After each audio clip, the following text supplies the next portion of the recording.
Hi, good morning everyone.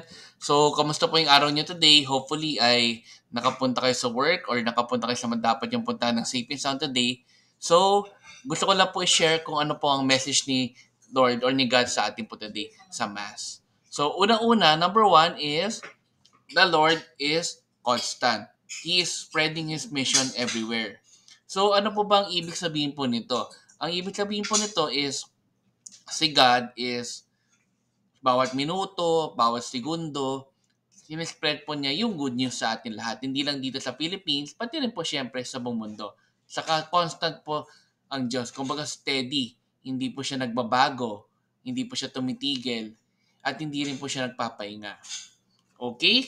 So number two, the moment we commit to God, there is no turning back.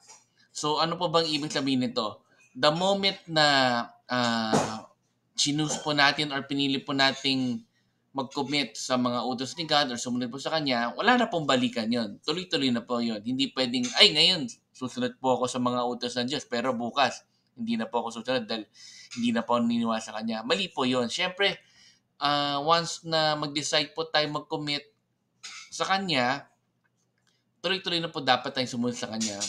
Siyempre, sa buhay po na to, marami pong kailangan isakripisyo or maraming mga things na nagbibigay sa atin ng lungkot or saya. So, dapat malaman po natin kung ano po ba ang dapat sundin po na yun. Saka ang pagsunod sa Diyos, hindi po madali. Kahit naman sino po ay masasabi na kapag sinusunod po natin yung utos po ng Diyos, marami po tayong mga sacrifices na kailangan gawin sa buhay po natin. At syempre, yun ang hindi po madali. Ang Diyos nga po nagsabi na kapag sumunod po tayo sa Kanya, marami pong magagalit sa atin, marami pong magbibigay ng difficulties sa buhay po natin. So, dapat maging ready po tayo sa ganun mga sitwasyon po. Okay?